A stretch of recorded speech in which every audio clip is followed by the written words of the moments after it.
नमस्कार, मैं अजीत कुमार और आप देख रहे हैं Ajit Kumar personal blog. Friends, आज के इस वीडियो में एक ऐसे मुद्दे पे चर्चा करेंगे जो काफ़ी ज़्यादा इंटरेस्टिंग होने वाला है।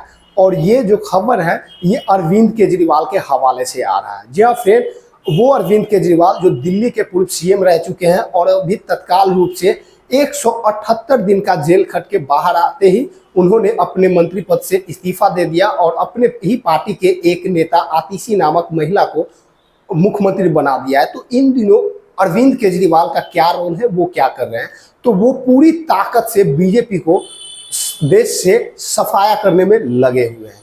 इसी क्रम में अरविंद केजरीवाल द्वारा एक खत लिखा गया है जिसमें 5 सवाल किए गए हैं और ये खत आरएसएस यानी कि राष्ट्रीय स्वयंसेवक के मुखिया प्रमुख मोहन भागवत जी को लिखा गया है।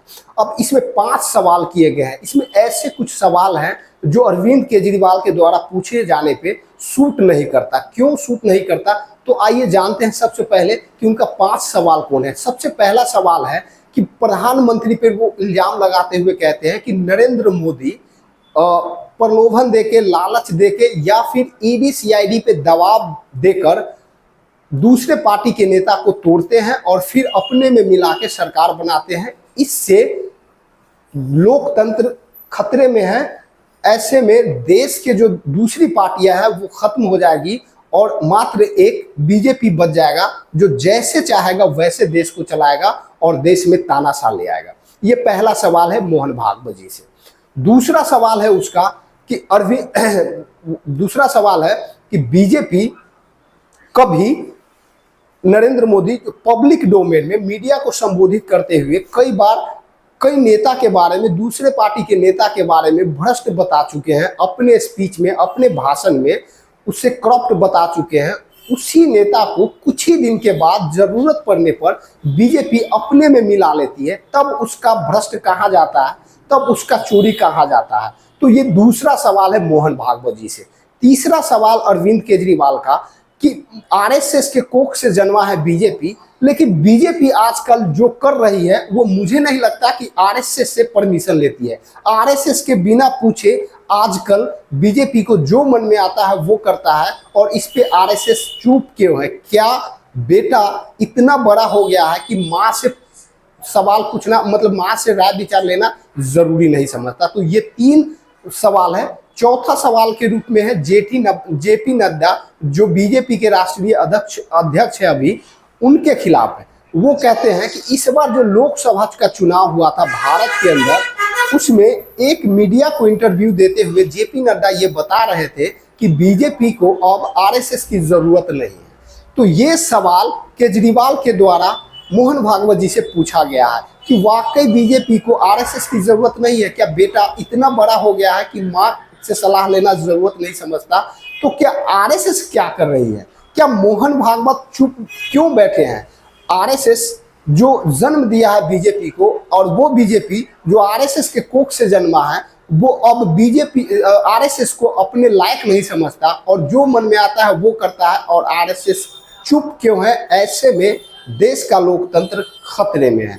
तो यही कुछ गिने चुने सवाल जो अरविंद केजरीवाल के द्वारा खत लिखकर मोहन भागवत जी जो आरएसएस के प्रमुख हैं उनसे पूछा गया है। तो सबसे पहले ये जो सवाल है इसका जवाब मैं कुछ प्रयास करता हूं देने का, लेकिन इससे पहले हम जानते हैं कि आरएसएस को ही क्यों ये खत लिख के पूछ रहा है। ये सुप्रीम कोर्ट को पूछ सकता था, सुप्रीम कोर्ट को, राष्ट्रपति को खत लिख सकता था, या फिर राष्ट्रीय अध्यक्ष बीजेपी के जेपी नड्डा को पूछ सकता था, जनता दरबार में जा सकता था। ये आरएसएस के प्रमुख को ही क्यों पूछ रहा है?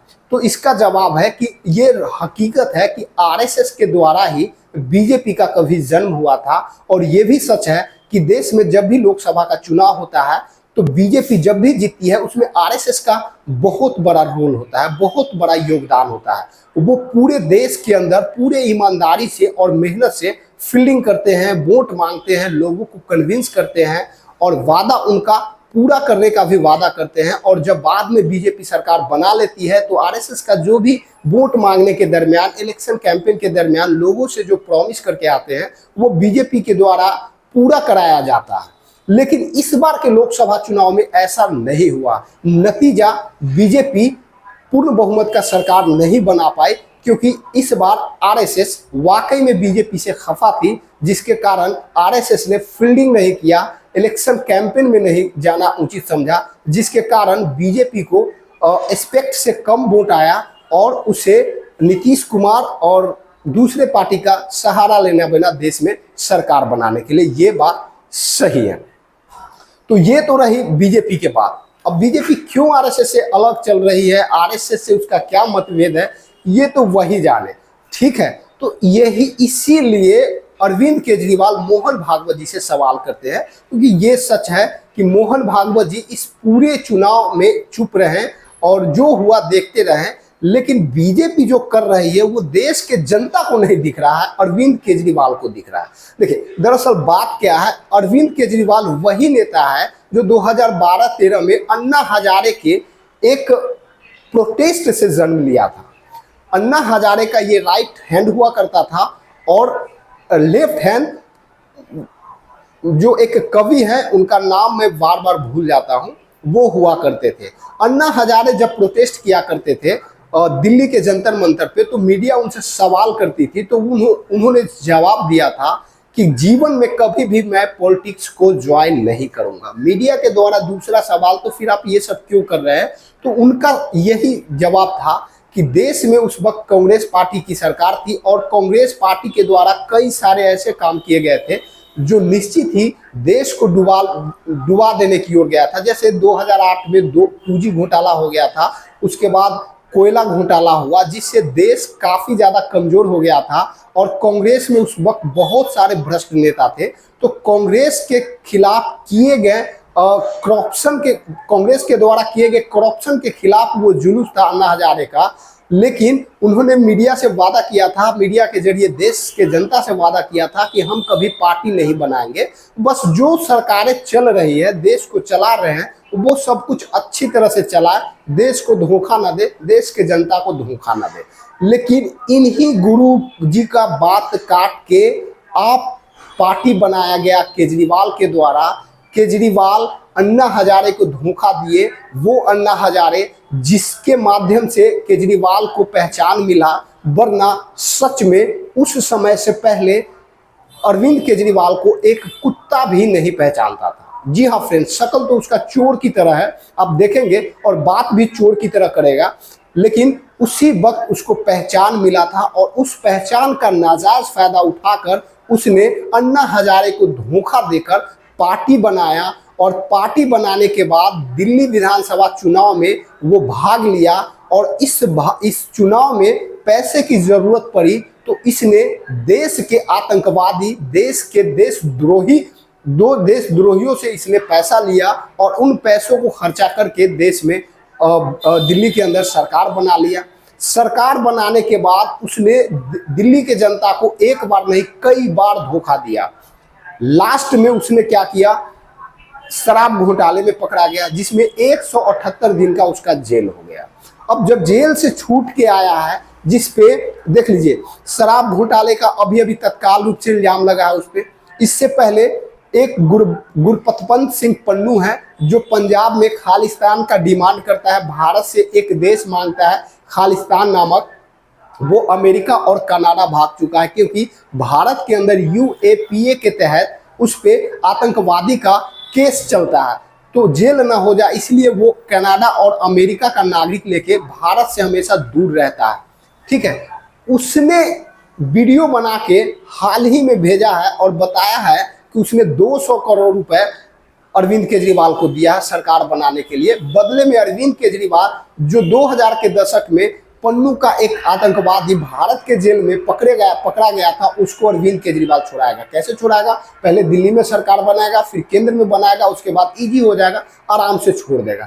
ऐसा इल्जाम मीडिया के हवाले से, ये मैं नहीं कह रहा हूँ, जब उनके ऊपर शराब घोटाले का इल्जाम लगा था उसी वक्त ये सब खुलासा हुआ था मीडिया में, सोशल मीडिया में। इसका सबूत है, आप चाहें तो सर्च करके पता कर सकते हैं। तो ऐसा भ्रष्ट नेता जो अपने गुरु का नहीं हुआ, दिल्ली के जनता का नहीं हुआ, देश के जनता का नहीं हुआ, वो हुआ किसका, आतंकवादी का हुआ। दिल्ली को 2020 में जब कोरोना से पहले फूंक दिया है ना, CAA कानून आया था, उसके खिलाफ ये 500-500 रुपए देकर और दारू पिलाकर कुछ कट्टर पंथ को जमा किया और पूरे दिल्ली में आगजनी करवाया था। जब कंट्रोल से बाहर हो गया था तो लास्ट में अमित शाह गृह मंत्री के साथ इसकी बैठक होती है और फिर कंट्रोल कैसे होगा उस पर विचार होती है। वो तो भगवान का लाख लाख शुक्र था, कोरोना आ गया और कोरोना की वजह से ही ये खतरा टला था, वरना उस वक्त क्या जाने दिल्ली के अंदर क्या होता कि पूरा देश ही जलता, उसका कोई गारंटी नहीं था। इन सब का जिम्मेदार अरविंद केजरीवाल था, सिर्फ अपने कुर्सी के लिए। अरविंद केजरीवाल वो नेता है जो शरीफ लोगों से वोट नहीं मांगता, आतंकवादी से मांगता है। देश में जब भी कोई कट्टर पंथ देश के खिलाफ खड़ा होता है और उसके खिलाफ देश में कोई कार्रवाई करने की कोई सरकार मांग करती है तो वो कट्टर पंथ के साथ खड़ा हो जाता है अरविंद केजरीवाल। वो अरविंद केजरीवाल प्रधानमंत्री मोदी के खिलाफ पत्र लिख के मोहन भागवत से सवाल करता है। वो अरविंद केजरीवाल जो नुक्कड़ मेडिकल खोलता है दिल्ली के अंदर, सिर्फ रजिस्टर मेंटेन करता है, धरातल पे प्रैक्टिकल कितने लोगों का इलाज किया है उसका कुछ सबूत ही नहीं है उसके पास। तो ऐसा करप्ट नेता जो हमेशा अपने कुर्सी के लिए जीता हो, वो नेता दूसरों से सवाल करता है। तो फ्रेंड, ये थी आज का वीडियो जिसमें मैंने बताया कि अरविंद केजरीवाल एक करप्ट नेता कैसे बीजेपी पे सवाल, बीजेपी के खिलाफ मोहन भागवत जी से 5 सवाल किए हैं और उन 5 सवाल का जवाब अभी फिलहाल मोहन भागवत जी के द्वारा नहीं दिया गया है। दिया जाएगा, सोशल मीडिया हो या मीडिया हो या आपका अपना channel Ajit Kumar personal blog हो, वहां पे मिल जाएगा। इसी के साथ आज का वीडियो समाप्त होता है। वीडियो अच्छा लगा होगा तो जितना संभव हो सके लाइक शेयर कर दे और इसी तरह के नए अपडेट के लिए चैनल को सब्सक्राइब करके बेल आइकन को दबा दे। मिलते हैं नेक्स्ट वीडियो में नेक्स्ट अपडेट के साथ, तब तक के लिए जय हिंद।